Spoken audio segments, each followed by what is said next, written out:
Assalamualaikum warahmatullahi wabarakatuh. Kami, selaku presentator dari kelompok 6 pada mata kuliah Metodologi Penelitian Kualitatif, ingin mempresentasikan mengenai informan, metode pengumpulan data dan teknik analisis data kualitatif. Dan di sini, pada matkul ini, dosen pengampunya yakni Bu Zulfa Ismawati. Adapun anggota-anggota dari kelompok 6 ini yaitu ada yang pertama, Mas Azif Fauzi Nur dengan nomor NIM 126-311-201009, dan ada Mbak Novia Salma Firdausi Lailia dengan nomor NIM 126-311-201020, dan saya sendiri Nur Fauzia dengan nomor NIM 126-311-202031. Adapun di dalam presentasi kali ini, kami akan membahas mengenai 16 subbab. Subbabnya apa saja? Bisa dilihat di layar presentator. Jadi, bisa dilihat ada 16 subbab dan kami akan membahasnya satu persatu. Next slide.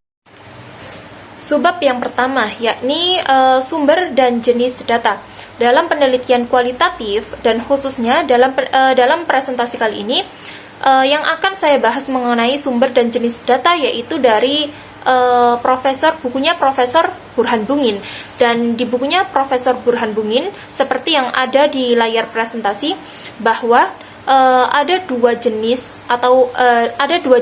sumber data dalam sebuah penelitian kualitatif, yaitu ada sumber data primer dan yang kedua ada sumber data sekunder. Apa sih sumber data primer itu dan apa sih sumber data sekunder itu? Jadi, sumber data primer adalah sumber data yang utama atau yang pertama, di mana di mana sumber data tersebut diambil, dan yang kedua yaitu sumber data sekunder.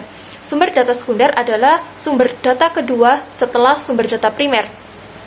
Dan di dalam sumber data sekunder ini nantinya akan menjadi pembanding dari sumber data yang utama tadi, yaitu sumber data primer. Subbab yang kedua yakni informan penelitian. Seperti yang kita ketahui bahwa dalam sebuah penelitian tentunya membutuhkan yang namanya informan. Informan itu adalah orang yang akan kita wawancarai, orang yang akan kita gali informasinya mengenai penelitian yang akan kita teliti.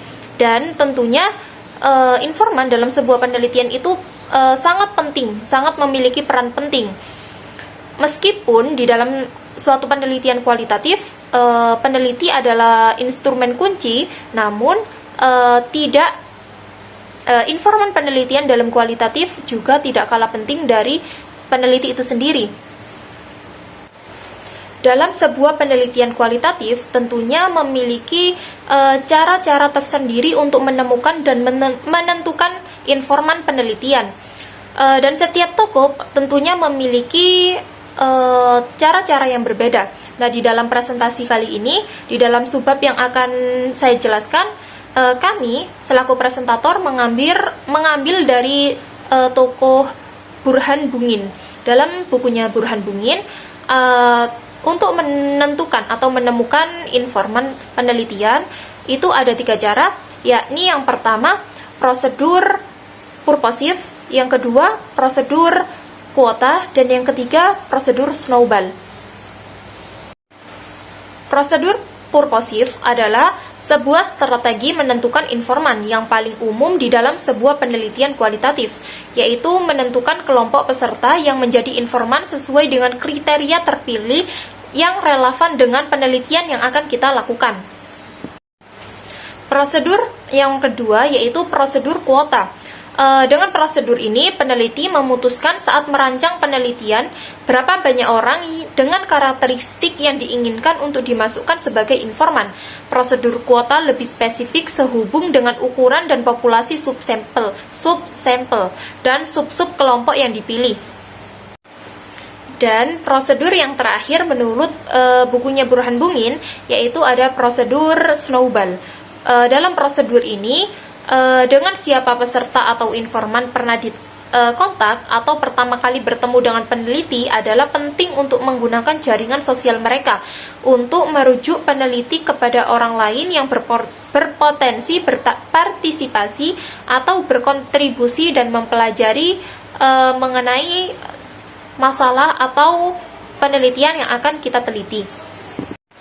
Subbab selanjutnya yaitu ada yang namanya relasi, metode pengumpulan, dan teknik analisis data. Dalam sebuah penelitian kualitatif, data yang diperoleh dari berbagai sumber dengan menggunakan wawancara, observasi, dokumentasi, dan studi literatur. Namun, dalam penelitian kualitatif, ada beberapa tahap dalam analisis data, yakni bisa dilakukan dengan menganalisis data. Strategi analisis data kualitatif pada umumnya tidak digunakan sebagai alat pencari data dalam arti frekuensi akan, tetapi digunakan untuk menganalisis proses sosial yang berlangsung dan makna dari fakta-fakta yang tampak dipertemukan itu. Dengan demikian, maka analisis data kualitatif digunakan untuk memahami sebuah proses dan fakta dan bukan sekedar untuk menjelaskan fakta tersebut. Baik, kita masuk ke sub pembahasan yang selanjutnya, yaitu ada metode wawancara dan wawancara mendalam. Dan di sini kami selaku presentator mengambil dari bukunya Profesor Lexi Jamoleong.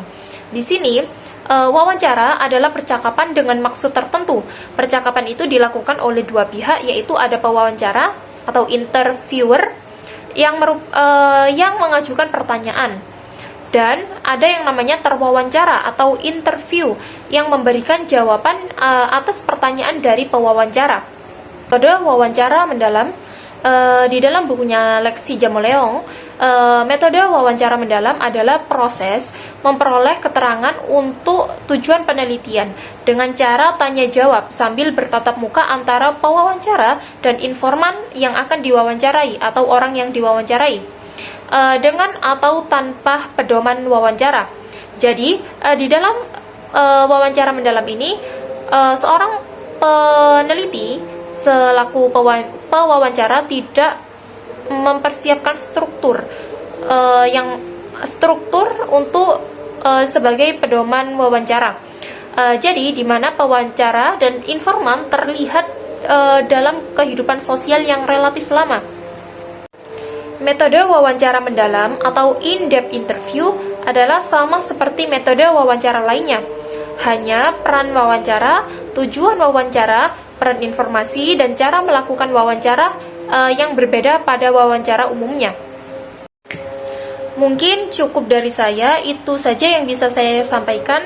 Mohon maaf apabila ada kesalahan dalam penyampaian atau kurang jelas materi yang saya sampaikan. Saya mohon maaf yang sebesar-besarnya. Dan untuk subbab selanjutnya akan dibahas oleh rekan saya, yaitu Mbak Novia Salma Firdausi Lailia dan juga Mas Muhammad Azif Fauzinur. Saya di sini selaku presentator dari anggota kelompok 6 pamit undur diri. Wassalamualaikum warahmatullahi wabarakatuh.